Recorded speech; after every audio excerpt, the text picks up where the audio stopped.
Hello అందరికి మన భీమవరంలో క్రాఫ్ట్ బజార్ పెట్టారు కదా మేమైతే ఈ రోజు వచ్చాము. రాయల్ క్రాఫ్ట్ బజార్ చేనేత హస్తకళ ప్రదర్శన. ఫస్ట్ ఎంట్రన్స్ లోకి వెళ్ళగానే ఈ మట్టి కుండలు, కప్స్, దీపాలు, విగ్రహాలు ఇవన్నీ కనిపించాయి. నాకు ఈ దీపాలు అయితే చాలా బాగా నచ్చాయి. చుట్టూ వాటర్ వేసుకుని ఫ్లవర్స్ వేసుకుని మధ్యలో దీపం పెట్టుకోవచ్చు. ఇవన్నీ ఫ్లవర్స్ పెట్టుకోవడానికి విగ్రహాలు చాలా ఉన్నాయి. ఇవన్నీ కిచెన్ ఐటమ్సే.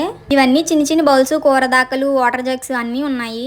నాకు ఈ విగ్రహాలు అయితే మాత్రం చాలా బాగా నచ్చాయి. చూడడానికి చాలా బాగున్నాయి కదా. ఇది ఒక్కొక్క సెట్ 7,000 6,000 అలా చెప్తున్నారు. ఈ బుద్ధుడి విగ్రహం సెట్ అయితే 650 చెప్పారు. ఇవన్నీ బట్టలు ఇక్కడ ఫిక్స్డ్ రేట్లు వేసేసారు.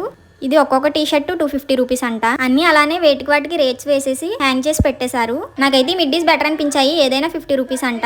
ఇవైతే ఫ్యాన్స్ ఒకటి కొంటే 300, రెండు కొంటే 500 అంట. ఇవన్నీ చిన్నపిల్లల టాయ్స్. అసలు చూడాలి గానీ చాలా ఉన్నాయి. ఇక్కడ అన్ని కిచెన్ ఐటమ్స్ చెక్కతో చేసినవే. అప్పడాల కర్రలు, గరెట్లు ఇలా చాలా ఉన్నాయి. ఇంకా చాలా షాప్స్ ఉన్నాయి. అవన్నీ నెక్స్ట్ వీడియోలో పెడతాను. వీడియో లెంగ్త్ సరిపోవట్లేదు. ప్లీజ్ వీడియోని లైక్ చేసి మన ఛానల్ ని సబ్స్క్రైబ్ చేయండి. Bye guys. హకునా మటాటా.